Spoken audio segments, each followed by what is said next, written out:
ശിവനെ നഷ്ടപ്പെട്ട പാർവതിയാണ് സതി. ആ സതിയുടെ പുനർജന്മമായിരിക്കുന്ന ആ മാളികപ്പുറത്തമ്മമാരെ നമ്മളുടെ ദേഹത്തോട് ചേർത്ത് വെക്കുക.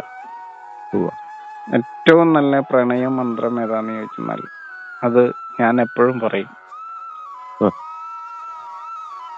ഓം നമ ശിവായ എന്ന് തന്നെയാണ്.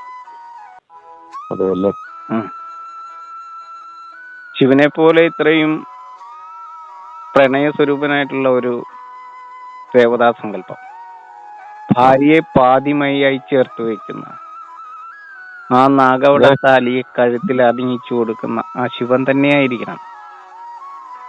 എന്നോട് പറഞ്ഞത് എന്നും രാവിലെ വെളുപ്പിനേറ്റ് വരുമ്പോൾ ഞാൻ നോക്കും, ഇവിടുത്തെ പുല്ലും മണ്ണും എല്ലാം ഇങ്ങനെ ഈർപ്പം അണിഞ്ഞ് നിൽക്കുകയാണല്ലോ. നമ്മൾ ഈ സംസാരിക്കുന്ന സമയത്ത് ശരിക്കും ഈ ശൈവത്തിലേക്ക് പാർവതി നമ്മളറിയാതെ നമ്മുടെ മണ്ണിനെ നനച്ചുകൊണ്ട് വന്നു പോയിട്ടുണ്ടാവും. ശിവനിൽ ലയിക്കുന്നുണ്ട്. ആ പ്രണയമാണ് പ്രളയം.